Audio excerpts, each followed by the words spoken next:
Friends सबको चाहिए, companionship की जरूरत सबको होती है और सबको चाहिए अपने मनपसंद का लाइफ पार्टनर। लेकिन पर्सन्स विद डिसेबिलिटीज के लिए ये इतना आसान नहीं होता। एक तो सोशल स्टिग्मा और ऊपर से ज्यादातर एप्स इनएक्सेसिबल। अब हो जाइए टेंशन फ्री, क्योंकि आपके लिए लॉन्च हो चुकी है इंडिया की ओनली इंक्लूसिव और एक्सेसिबल सोशल ऐप। जी हाँ, बड़ी अप नेटवर्क ऐप, जहां आप बना सकते हैं फ्रेंड्स, ढूंढ सकते हैं कंपेनियन और पा सकते हैं अपना लाइफ पार्टनर भी। तो आज ही डाउनलोड कीजिए बड़ी अप नेटवर्क ऐप और बढ़ाए एक कदम दोस्ती की ओर। Available in Hindi and English. ज्यादा जानकारी के लिए आप ईमेल कर सकते हैं admin@buddyyup.network पर। बड़ी अप नेटवर्क, अब दोस्त ढूंढने की छुट्टी। जी दोस्तों, नमस्कार, आदाब, सत श्री अकाल। मैं दानिश महाजन प्रोग्राम बदलता दौर में आपका स्वागत करता हूं। जैसा कि आप जानते हैं, हम मिशन एक्सेसिबिलिटी के साथ कोलैबोरेशन में लीगल राइट्स के ऊपर फोर्टनाइट सीरीज कर रहे हैं। इस सीरीज में एक इम्पोर्टेंट जजमेंट आई है, एक इम्पोर्टेंट ऑर्डर आया है रिसेंटली सुप्रीम कोर्ट का, जिसमें कहा गया है कि 4 वीक्स में फुल टाइम सीसीपीडी अपॉइंट होना चाहिए और स्टेट कमिश्नर्स भी अपॉइंट होने चाहिए। तो आज हम बात करेंगे कि क्या ये प्रैक्टिकल है, क्या सरकार इसको मानेगी, क्योंकि कुछ वीक्स तो हो भी गए हैं। तो आगे का रोड अहेड क्या है, क्या आगे भी लीगल बाइट, क्या आगे भी लीगल फाइट कंटिन्यू करनी पड़ सकती है। तो अभी तक सरकार ने क्या कोई नोटिफिकेशन निकाली है, क्या चल क्या रहा है। रेडियो उड़ान पर हमने पिछले 7-8 सालों में कई बार इस इशू को रेस किया है। हमने सेक्रेटरी साहब की जो इंटरव्यू हुई थी उसमें भी मल्टीपल टाइम इस इशू को उठाया था और अपने प्लेस के माध्यम से और कन्वेंशंस में भी इस इशू को उठाया था। तो ये इशू कम्युनिटी के लिए काफी इंपॉर्टेंट है। तो इस पर बात करने के लिए मिशन एक्सेसिबिलिटी से litigation associate and advocate Amritesh साहब है हमारे साथ, जो बात करेंगे इस ऑर्डर के बारे में। अमृतेश जी, बहुत बहुत स्वागत रेडियो उड़ान पे। जी, बहुत बहुत धन्यवाद आपका मुझे बुलाने के लिए। एंड ये बहुत इफेक्टिव ऑर्डर आया है, जिससे बहुत सारी चीज़ें बदलने वाली हैं डिसेबिलिटी लैंडस्केप में। तो I am excited for this conversation as well. तो सबसे पहले तो हमें बैकग्राउंड बताएं कि मिशन एक्सेसिबिलिटी का रोल क्या है इस ऑर्डर में। देखिए, मिशन एक्सेसिबिलिटी बेसिकली हमने एक इंटरवेंशन, ये राजीव रतूड़ी का जो मैटर है, जो पेरेंट पिटिशन है, उसमें हमने एक इंटरवेंशन एप्लीकेशन फाइल करी थी। इंटरवेंशन एप्लीकेशन का मतलब होता है बेसिकली कि कोई बंदा जो ऑलरेडी केस में इन्वॉल्व नहीं है, वो भी इन्वॉल्व होना चाहता है केस में एज एन इंटरवीनर, और वो अपनी बात कोर्ट के सामने रखना चाहता है। तो हमने अमर जैन, जो मिशन एक्सेसिबिलिटी के को फाउंडर हैं, उनके बिहाफ पे इंटरवेंशन एप्लीकेशन फाइल करी थी, saying that we also want to give some inputs because we also have some experience accessibility domain and we are also disability law experts। तो इस वजह से हमने एक इंटरवेंशन एप्लीकेशन फाइल करी थी। उसके बाद मेन ये बात जो आती है हमारे इनपुट की, वो 19 फरवरी का ऑर्डर था इसी मैटर में, राजीव रतूड़ी के मैटर में, जिसमें हमने बेसिकली 2 पॉइंट पे एक तो बात करी थी। एक तो ये था कि जो एक्सेसिबिलिटी स्टैंडर्ड्स हैं उनको क्या मैकेनिज्म होना चाहिए इम्प्लीमेंट करने का, और वो कैसे मिनिस्ट्री के द्वारा इम्प्लीमेंट हो, या उनका किस तरीके से उनकी ड्राफ्ट रूल्स हमें एक्सेसिबल हों। और दूसरी चीज जो हमने बात करी थी वो इस इशू पे थी कि सीसीपीडी में कोई परमानेंट चीफ कमिश्नर नहीं अपॉइंट हुआ है अभी तक पिछले 6 सालों से। तो ये इशू हमने 19 फरवरी के ऑर्डर, मतलब वो हाईलाइट 19 फरवरी के ऑर्डर में मेंशन भी है ये बात कि हमने ये पॉइंट हाईलाइट किया है। और कोर्ट ने फिर जो एडिशनल सॉलिसिटर जनरल अपीयर हो रहे थे यूनियन की तरफ से, उनको बोला था, डायरेक्ट किया था कि आप इस इशू को भी कंसिडर करें। तो ये हुआ था 19 फरवरी को और 4 महीने दिए गए थे कोर्ट को। नौ अभी क्या हुआ है कि 29 जुलाई को जो इसके बाद सब्सिक्वेंट 19 फरवरी के बाद जो सब्सिक्वेंट हियरिंग हुई है, उसमें क्योंकि कोई स्टेप नहीं लिया गया यूनियन गवर्नमेंट के द्वारा फुल टाइम सीसीपीडी अपॉइंट करने के लिए, और अभी भी एडिशनल चार्ज ही चल रहा था, तो फिर हमने दोबारा इस चीज को हाईलाइट किया, जिसके परसुएंस में ये ऑर्डर आया है कि विद इन 4 वीक्स एक फुल टाइम सीसीपीडी अपॉइंट होना है। इनफैक्ट आज ही एक जो DEPWD ने एडवर्टाइजमेंट एक निकाल दिया है, और the post of CCPD where they have called people to apply for this post. Notification तो DPWD ने पहले भी 2-3 बार निकाले हैं। अब देखना ये है कि CCPD को अपॉइंट कर पाते हैं फुल टाइम या नहीं। सबसे पहले हम समझते हैं इस ऑर्डर को, तो हमारे लिसनर्स को ये बताएं कि ये ऑर्डर क्या है और ये ऑर्डर आया कब है। तो 29 जुलाई को सुप्रीम कोर्ट ने एक ऑर्डर पास किया है Rajeev Raturi versus Union of India matter में, जिसमें कि बेसिकली 2 इश्यूज हाईलाइट हुए। सबसे पहली बात तो क्योंकि हम ये प्राइमरी पिटिशन जो है वो accessibility, non negotiable accessibility standards पे है कि भाई हर सेक्टर में, ट्रांसपोर्ट का सेक्टर हो, इंफॉर्मेशन कम्युनिकेशन टेक्नोलॉजी का सेक्टर हो, और कोई भी सेक्टर हो, सर्विसेज का सेक्टर हो, तो इसमें जो एक्सेसिबिलिटी स्टैंडर्ड्स होने चाहिए कि एक minimum standard of accessibility regime जो होनी चाहिए, उस पे गवर्नमेंट को जो है कुछ ड्राफ्ट रूल्स बनाने थे। तो कुछ विभागों ने, एक तो आईसीटी में जो है रूल्स आ गए हैं, पब्लिश हो गए हैं, और जो सर्विसेज और एक और विभाग है उसमें इन्होंने ड्राफ्ट रूल्स पब्लिश कर दिए हैं फॉर पब्लिक कमेंट्स। तो उसकी स्टेटस रिपोर्ट इन्होंने फाइल करी थी इस हियरिंग से पहले, जिसपे थोड़ा डिस्कशन हुआ 29 जुलाई को। और ये डिस्कशन बेसिकली यही था कि अभी इनको और इनपुट्स लेने चाहिए डिसेबिलिटी एक्सपर्ट्स से, और after because what happened was कि कई लोगों तक ये इंफॉर्मेशन ही नहीं थी that these draft rules have been published, और इनफैक्ट काउंसिल्स को भी नहीं पता था। तो ये status report also did not reach to a lot of councils who express this concern that this did not reach to them. तो इस वजह से कोर्ट ने बोला कि आप इनको again you look into these, and court ने फिर और टाइम दिया है to finally come with these rules so that एक minimum standard of accessibility rules आ पाए। सेकेंड इशू जो रेज हुआ इसमें वो जैसा कि मैंने बताया कि 11 फरवरी के ऑर्डर में कोर्ट ने ये मतलब इनको यूनियन को बोला था कि भाई आप इस इशू पे थोड़ा please look into it because we had highlighted this, but they did not look into it of course because CCPD के अपॉइंटमेंट के लिए कोई स्टेप्स नहीं लिए गए फुल टाइम सीसीपीडी के लिए। तो फिर हमने ये इशू दोबारा से हाईलाइट किया, और इस बार हमने थोड़ा वेहेमेंस के साथ मतलब थोड़ा सा कहा कि बिकॉज एक तो सबसे पहली बात कि फुल टाइम सीसीपीडी नहीं है, दूसरी बात स्टेट्स में भी in as much as 11 states did not have a state commissioner for person with disability as well. Court भी इस इशू को लेके कंसर्न था, और उन्होंने अपना कंसर्न एक्सप्रेस भी किया कि that this is something that they will intervene in. तो फिर कोर्ट ने जो है एक तो जो वो 11 स्टेट्स थे उनको डायरेक्ट किया कि आप 4 हफ्ते के अंदर एक फुल टाइम एससीपीडी अपॉइंट करिए। सिमिलरली उन्होंने सीसीपीडी के लिए भी ये डायरेक्शन दिया कि आप जो है 4 हफ्ते के अंदर एक full time CCPD with independent charge. हमने कई बार ये भी देखा है कि मतलब बहुत दिनों से ये चल रहा है कि जो सीसीपीडी होता है वो एक एडिशनल चार्ज की तरह सेक्रेटरी को दे दिया जाता है, जो डीपीडब्ल्यूडी के सेक्रेटरी होते हैं वो उनको दे दिया जाता है।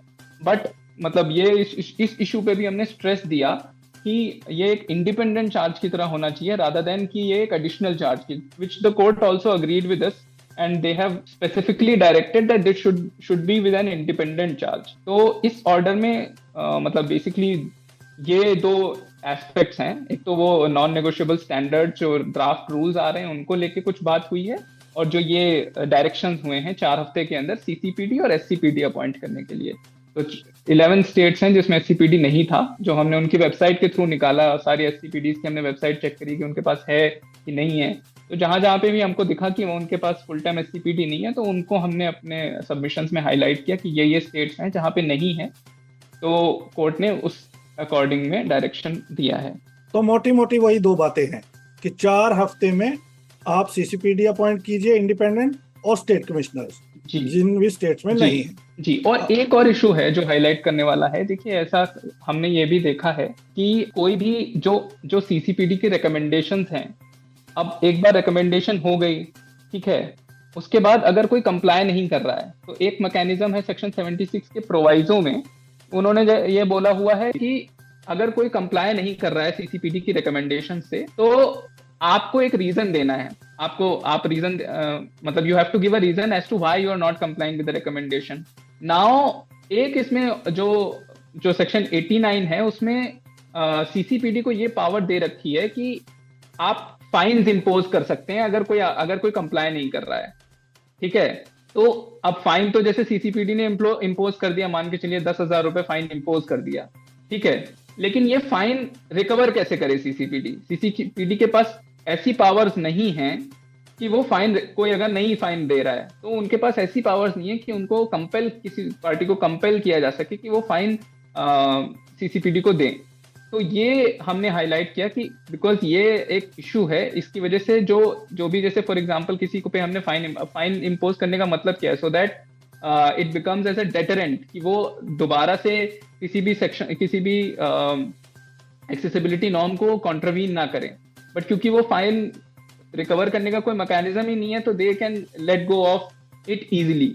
तो ये भी हमने हाईलाइट किया, तो जिसपे कोर्ट ने कहा है कि इसको भी कंसिडर करें जब रूल्स, आरपीडब्ल्यूडी रूल्स को जब दोबारा से अमेंड करा जाएगा या दोबारा से इसको रिफ्रेम करा जा रहा है, तो इस एस्पेक्ट को भी कंसिडर किया जाए कि CCPD must also have a mechanism कि वो फाइन्स जो इम्पोज कर रहा है उसको रिकवर करने की भी उनके पास कुछ पावर्स हों।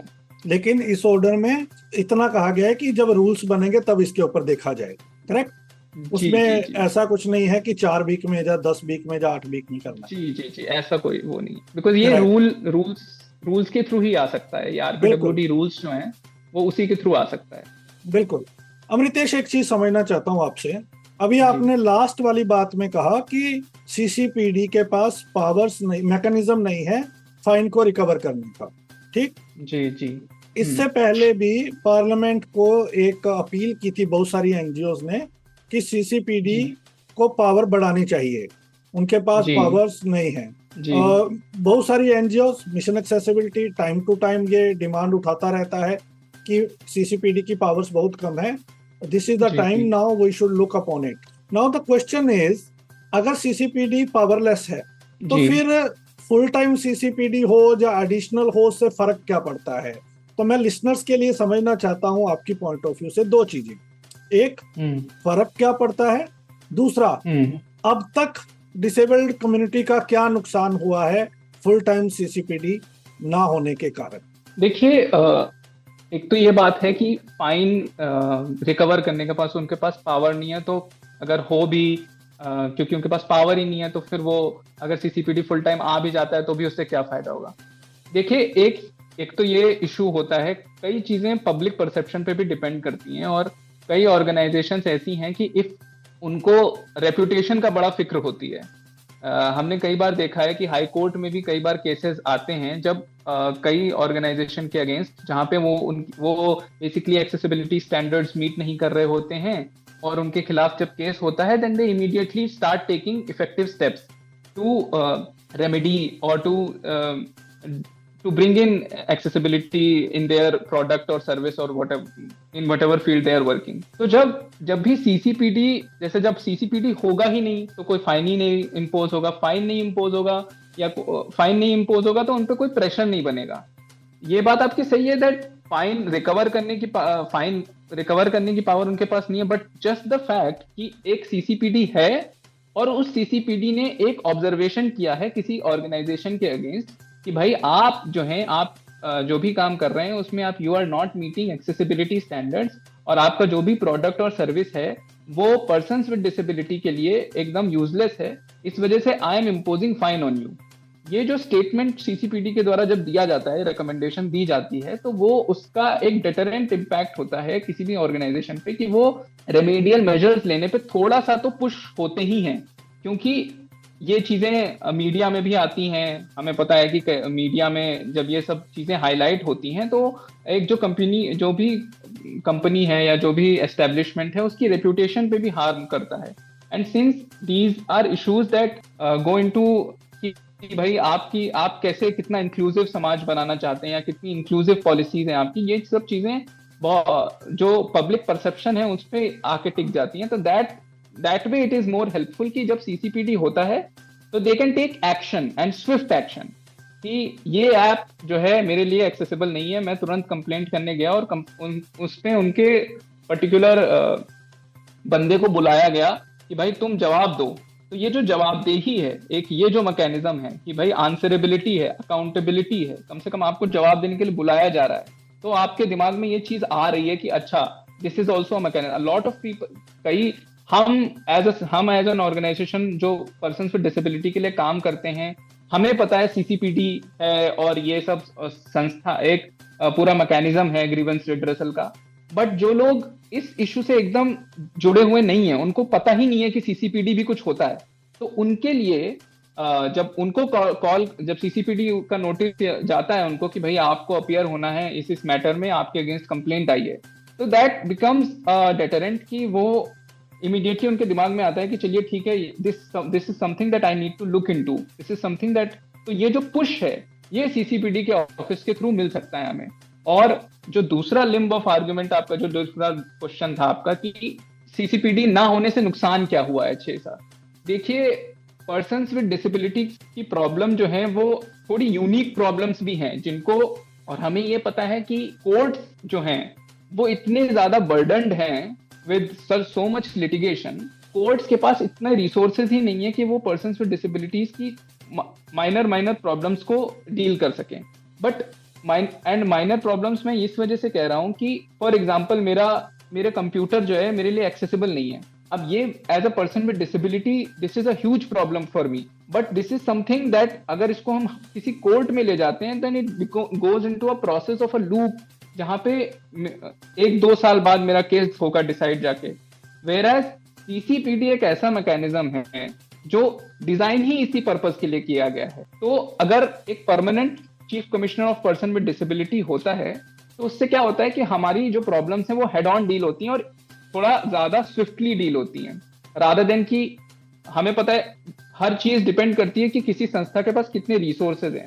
तो अगर उस संस्था के पास एक परमानेंट लीडर ही नहीं है, ये पूरी संस्था की इफेक्टिव मैकेनिज्म को थोड़ा अफेक्ट करता है और वो इफेक्टिवली वो पूरी संस्था ही थोड़ा उसका डामाडोल हो जाता है, रादर देन कि इफेक्टिवली वो जो जिस पर्पस के लिए उसको बनाया गया है स्टैट्यूट्स में वो पर्पस नहीं अचीव हो पाता है। तो अगर फुल टाइम सीसीपीडी होगा तो the full time CCPD would also take care of the fact that this whole office of CCPD is also well equipped, resource management अच्छा होगा और उनका भी ध्यान सिर्फ कंप्लेंट्स या ग्रीवांस रिड्रेसल पे होगा, रादर देन कि जैसे अब इंडिपेंडेंट चार्ज होगा तो उनके पास सिर्फ ये they only have to handle office of CCPD rather than as a subsidiary charge कि भाई ये एक सेकेंडरी चीज है जो मेरे को भी देखनी है, बट अदरवाइज मेरा प्राइमरी काम दूसरा है।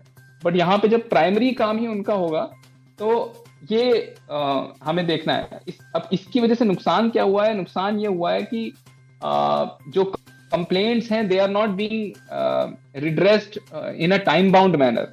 हमें पता है कि कोई भी कंप्लेंट जैसे जब सीसीपीडी को जाती है तो it is taking a lot of time to get, या कुछ कंप्लेंट्स जल्दी डिसाइड हो जाती हैं, कुछ कंप्लेंट थोड़ा देर में डिसाइड होती हैं। बट अगर फुल टाइम सीसीपीडी होगा तो हमें यह पता है कि एवरी डे बेसिस पे हियरिंग होगी, एवरी डे बेसिस पे कुछ ना कुछ ग्रीवांस सुने जाएंगे। सो इससे इफेक्टिवली जो है लोगों के जो प्रॉब्लम्स हैं वो रिजॉल्व हो पाएंगी, रादर देन कि जो जैसे अभी तक होता जा रहा है कि एक कंप्लेंट को डिसाइड करने में ऑन एन एवरेज 1-1.5 साल लग रहा है या 2 साल लग रहे हैं या कई उससे भी ज्यादा लग रहा है। तो वो एक जो प्रॉब्लम है वो that will get solved by a full time CCPD who is dedicated to this one job only rather than doing multiple things at a time.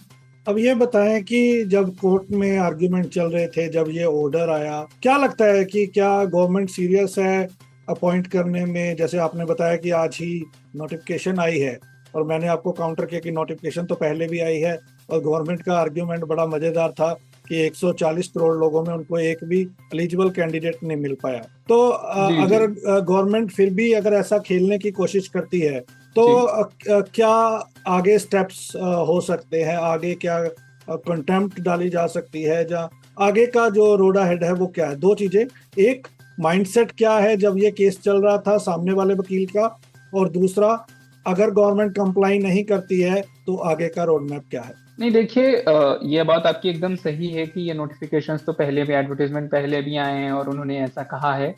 कि भाई हमें कोई मिला ही नहीं सूटेबल कैंडिडेट।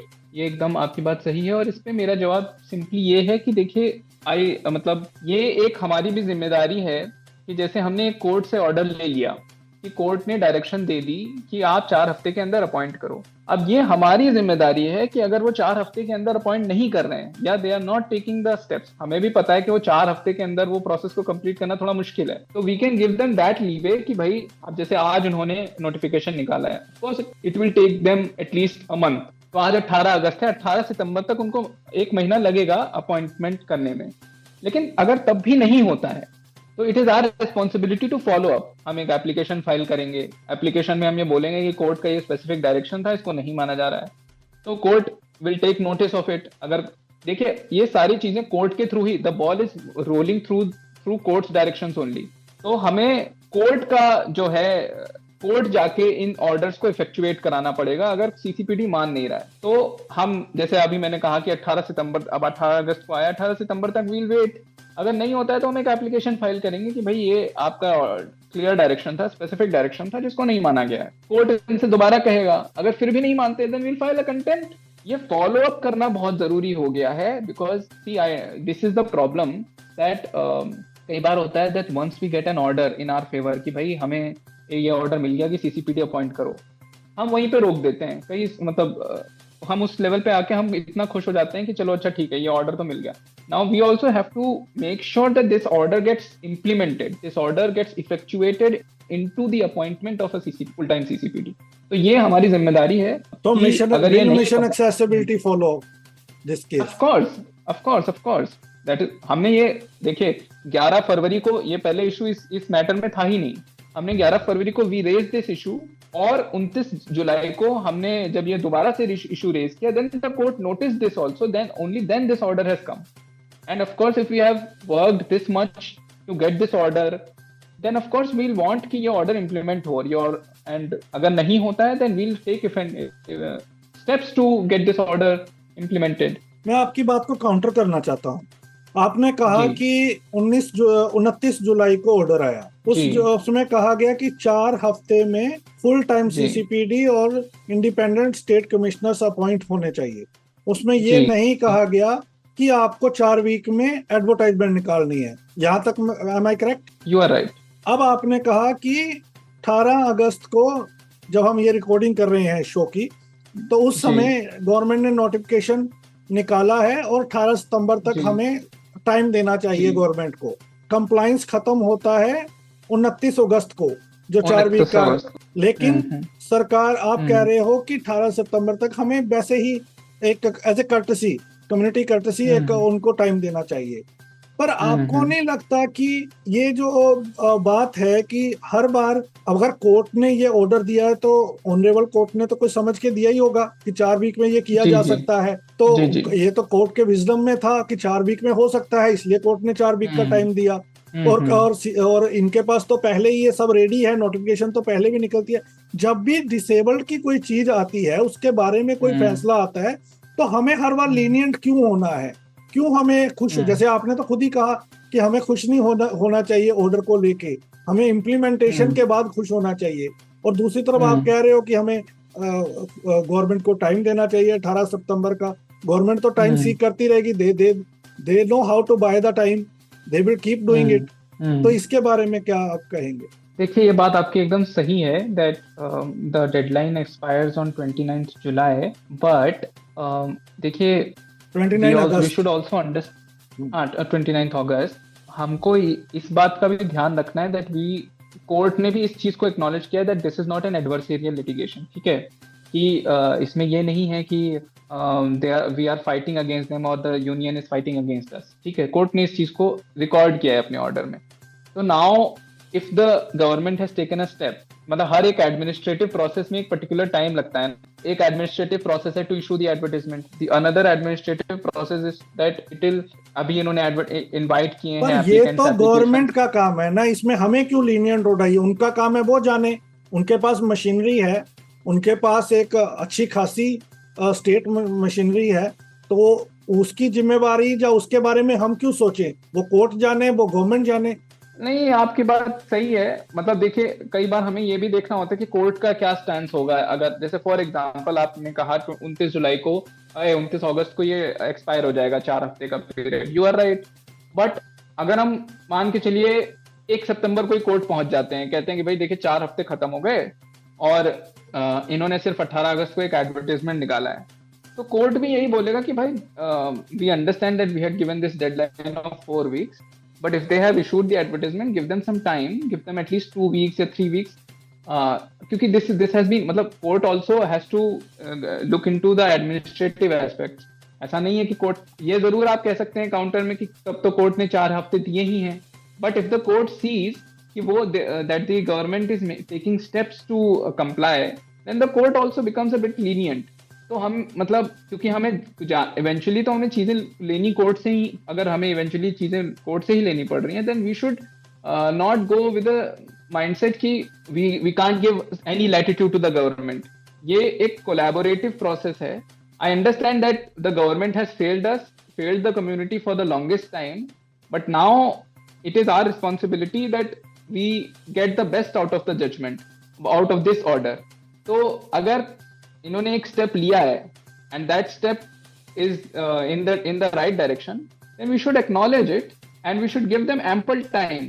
देखिए, if we also don't want that they rush into this process कि किसी को भी ऐसे अपॉइंट कर दें, we also want that an effective a person who knows who is competent enough gets elected. तो मतलब कोर्ट के डायरेक्शन के अकॉर्डिंग जब ये काम कर रहे हैं, तो मतलब हमें भी थोड़ा सा तो it's not, it is one thing to give up on something and it is one thing to understand the administrative issues and acknowledge them and then work in that strategy।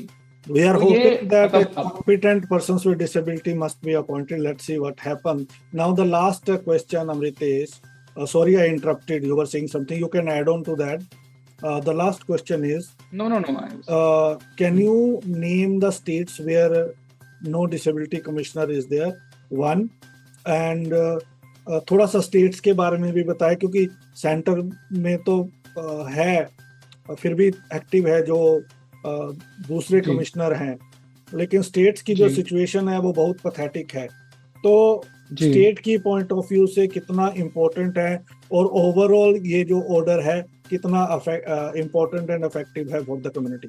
देखिए, 11 कुल मिला के स्टेट्स थे, 10 states थे कुल मिला के जिनमें नहीं था। उसमें दिल्ली था, हरियाणा था, राजस्थान था, नागालैंड था, हिमाचल प्रदेश था, अंडमान एंड निकोबार आइलैंड था, तमिलनाडु था, सिक्किम था। तो 10 कुल मिला के स्टेट्स थे जहाँ पे हमने हाईलाइट किया था कि इनमें कोई भी स्टेट कमिश्नर वो पर्सन विद डिसेबिलिटी है ही नहीं, लेट अलोन इंडिपेंडेंट चार्ज या एडिशनल चार्ज, वो है ही नहीं, वो एग्जिस्ट ही नहीं करता। तो कोर्ट ने इनको डायरेक्शन दिया कि आप 4 वीक के अंदर अपॉइंट करिए। आपका जो दूसरा क्वेश्चन है वो ये है कि स्टेट कमिश्नर के होने से क्या है। देखिए, सेक्शन 79 जो है आरपीडब्ल्यूडी एक्ट का, वो state commissioner for person with disability के अपॉइंटमेंट की बात करता है, और section 80 state commissioner of person with disability की पावर्स की बात करता है कि उनके पास क्या पावर्स हैं। कई ऐसे इश्यूज होते हैं, देखिए अब अगर हम हर चीज सेंट्रलाइज कर देंगे, सीसीपीडी पे इतना बर्डन आ जाएगा कि वो काम ही नहीं कर पाएगा। तो इसलिए स्टेट कमिश्नर्स बनाए गए थे, स्टेट कमीशंस बनाए गए थे, so that state level issues, या जैसे फॉर एग्जांपल आपका हॉस्पिटल एक्सेसिबल नहीं है, आपका जो सरकारी हॉस्पिटल है, आपका लोकल सरकारी हॉस्पिटल एक्सेसिबल नहीं है, अब ये आप इशू कहाँ लेके जाएं। तो इन इश्यूज के लिए स्टेट कमीशंस बनाए गए थे, स्टेट कमिश्नर्स बनाए गए थे, ताकि जो है जो स्टेट लेवल के इश्यूज हैं या स्टेट गवर्नमेंट से रिलेटेड इश्यूज हैं, क्योंकि हेल्थ जो है वो एक स्टेट रिलेटेड इशू है जिसका कार्यभार स्टेट गवर्नमेंट संभालती है। तो जो स्टेट गवर्नमेंट जो कार्यभार संभालती है, उसमें अगर कोई डिसेबिलिटी रिलेटेड इशू प्रॉब्लम आ रही है, तो वो लोग जो हैं वो स्टेट कमिश्नर को अप्रोच कर सकते हैं। इससे क्या होता है कि थोड़ा डिसेंट्रलाइज होता है, और हर स्टेट की यूनिक प्रॉब्लम्स होती हैं, और हर स्टेट की, मतलब हमें थोड़ा ये भी देखना होगा कि फॉर एग्जांपल स्टेट कमिश्नर जो उसी स्टेट का है, फॉर एग्जांपल उड़ीसा में कोई एक्सेसिबिलिटी रिलेटेड प्रॉब्लम है, या उड़ीसा सरकार की कोई बिल्डिंग है जो एक उनका एम्प्लॉय है लोकोमोटर डिसेबिलिटी का, और वो वहां पे काम करता है, दे हैव अपॉइंटेड हिम, और उनको 3rd फ्लोर पे ऑफिस दिया है, और सिर्फ स्टेयर्स हैं, लिफ्ट नहीं है। तो अब ये अभी this is to a certain extent discrimination as well against a person with disability, कि आपने उसको मीन्स ही नहीं दिए।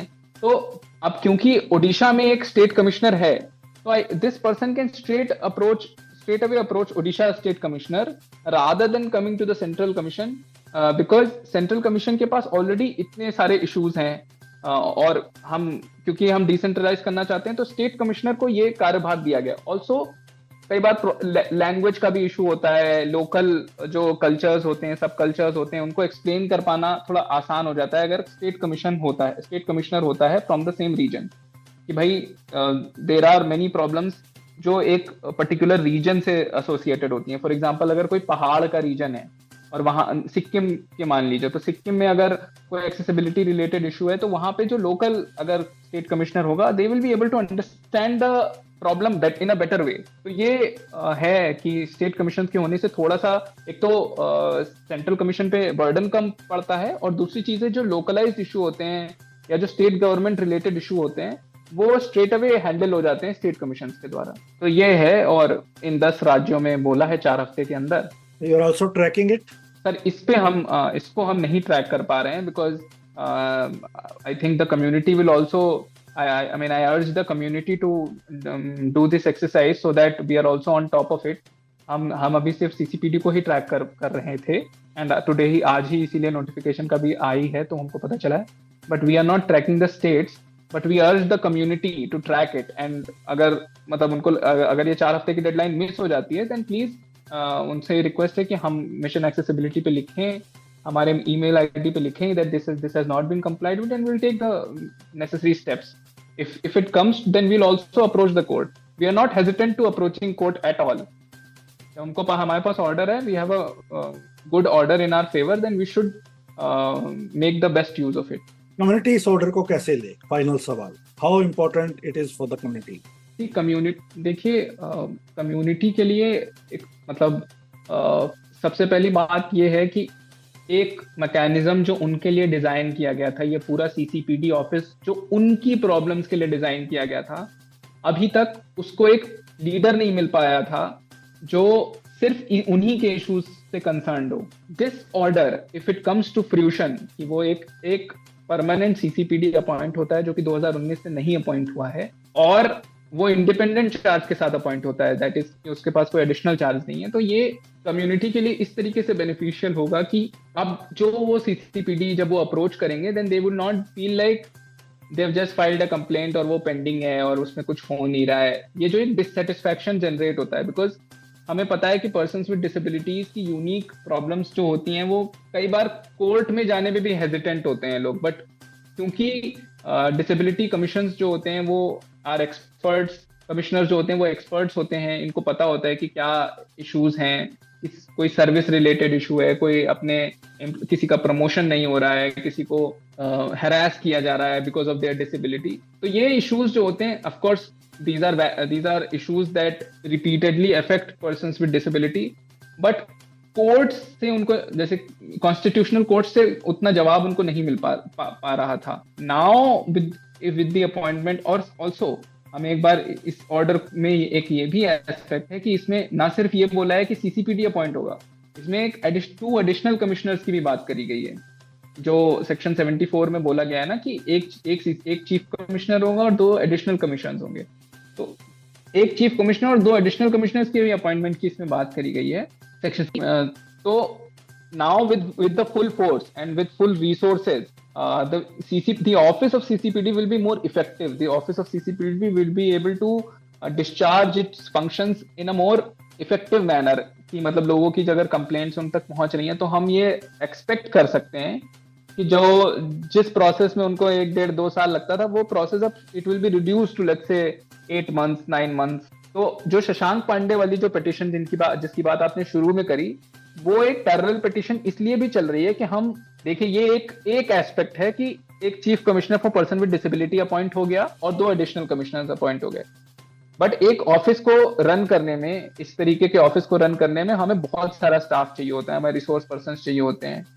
तो उसके लिए जो शशांक पांडे वाली पिटिशन है कि हमें फंड एलोकेशन अच्छा हो, CCPD ऑफिस को फंड एलोकेशन सही से हो, सीसीपीडी ऑफिस को रिसोर्सेज सही से दिए जाएं in terms of human resources. जैसे अभी सीसीपीडी ऑफिस के पास यंग प्रोफेशनल्स अपॉइंट करते हैं वो to assist in the hearings, तो वी वुड वांट कि more young professionals get appointed so that effective hearings हो पाए और सीसीपीडी ऑफिस एक बर्डन ना हो जाए। मतलब फॉर एग्जांपल जैसे एक दिन अगर मतलब we can't expect anyone to sit on hearings throughout the day and then dictate orders. तो ऑल्टरनेटिवली भी अगर जैसे फॉर एग्जांपल एक दिन एक एडिशनल कमिश्नर बैठा और चीफ कमिश्नर के साथ उन्होंने हियरिंग करी, दूसरे दिन एक दूसरा एडिशनल कमिश्नर बैठा उन्होंने हियरिंग करी, तो इससे क्या होगा कि एक मतलब ज्यादा इफेक्टिवली हियरिंग्स हो पाएंगी और उसी के साथ साथ ज्यादा जल्दी जो है सीसीपीडी की रिकमेंडेशंस आ पाएंगी। क्योंकि कई बार ये होता है कि हियरिंग तो हो गई है लेकिन 4-5 महीने लग रहे हैं रिकमेंडेशन आने में, तो रिकमेंडेशंस भी जल्दी आ पाएंगी once this process gets done, कि मतलब ये अपॉइंटमेंट हो जाए। और उसके बाद we are also making effort through the Shashank Pandey petition कि ये इनको रिसोर्सेज भी अच्छे से एलोकेट हों सीसीपीडी ऑफिस को, सो दैट ये एक पूरा जो मैकेनिज्म है, ये जो आरपीडब्ल्यूडी एक्ट जो उसको एनविजन करता है कि अच्छा है इस तरीके का मैकेनिज्म को क्रिएट करना है, उसको इफेक्चुएट किया जा सकता है। बिल्कुल। और यहाँ मैं लिसनर्स की क्लैरिटी के लिए बता दूं कि इसी तरह का सबसे पहले जो केस फाइल किया था डॉक्टर सत्येंद्र सिंह ने फाइल किया था, फिर उसी से रिलेटेड एक केस शशांक पांडे ने भी फाइल किया, अब तीसरा ये इंटरवेंशन है। तो thank you Amritesh, I think we have decoded completely this case, or hopefully we'll get the CCPD appointed full-time independent. And I also wish that you people track all the state commissioners thing, because states are more vulnerable. Though the disability is a state subject. No, we completely understand. Yeah, though the disability is state subject, but the condition of persons with disability in the states is, more pathetic. Yes. So, yes, they are more vulnerable. That is why we also, we should see, we can do only as much. We can approach the court, but we are also call upon the community also, that they also keep reaching out to us. If for example this order जिसमें 10 states का दिल्ली और नागालैंड और तमिलनाडु, ये जो states हैं, अगर 4 हफ्ते की डेडलाइन मिस हो जाती है, and if you are also tracking it और आपको नहीं अपॉइंट होता है, maybe by chance we miss it, then we invite you to write to us so that we know. Of course ये एक्सरसाइज हमें कैसे पता कि 10 राज्यों में नहीं है, ये भी हमने कम्युनिटी के थ्रू ही पता किया, और अपनी एक इंडिपेंडेंट रिसर्च उनकी वेबसाइट पे जाके कि कोई किसी का नाम दिख रहा है कि नहीं दिख रहा है, बट हमें कम्युनिटी से ही पता चला कि वहां नहीं है, सिक्किम में नहीं है, ये कम्युनिटी ही बताती है हमको। तो हम we also urge the community to also. तो listeners, ball in your court now. The ball is in your court now.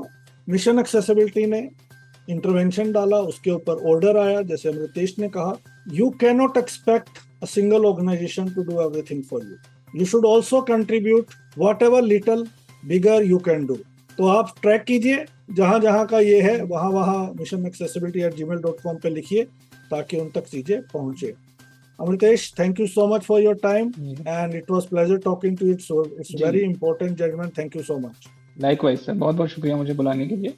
Thank you very much. तो लिसनर्स, आज हमने बात की सुप्रीम कोर्ट के ऑर्डर की, जिसमें ये डायरेक्शंस दी गई कि 4 वीक में इंडिपेंडेंट सीसीपीडी अपॉइंट होना चाहिए. जिन स्टेट्स में डिसेबिलिटी कमिश्नर्स नहीं है वहां भी अपॉइंट होने चाहिए. कैसा लगा आपको शो? कमेंट करके बताइएगा. ये सीरीज हम कर रहे हैं in collaboration with mission accessibility. ये है लीगल अवेयरनेस फोर्टनाइट सीरीज, जिसमें दोनों ऑर्गेनाइजेशंस का ये प्रयास है कि आप लोगों तक समय समय पर लीगल अपडेट्स प्रोवाइड करवाई जाएं एक्सप्लेनेशन के साथ. दीजिए इजाजत, सुनते रहिए radio Dana flight of life. Bye bye. अब आईआईटी का सपना सिर्फ सपना नहीं रहेगा. बहुत से पर्सन्स विद डिसेबिलिटीज आईआईटी में पढ़ना चाहते हैं, लेकिन एक्सेसिबल स्टडी मटेरियल, सही मेंटरिंग और एक्सपर्ट गाइडेंस ना मिलने के कारण ये सपना अधूरा रह जाता है. अब आपके सपने को पूरा करेगा CSRL super 30 residential mentorship programme. अगर आप एक डिसेबल्ड स्टूडेंट हैं और free mentoring, experienced faculty, residential facility और बेहतरीन गाइडेंस चाहते हैं, तो आज ही जुड़े CSRL सुपर 30 से और अपने सपने को साकार कीजिए. सिर्फ 30 सीट्स अवेलेबल हैं. देर ना करें, आज ही रजिस्टर करें. कॉल 7428582416। ईमेल करें shivam sharma@csrl.in।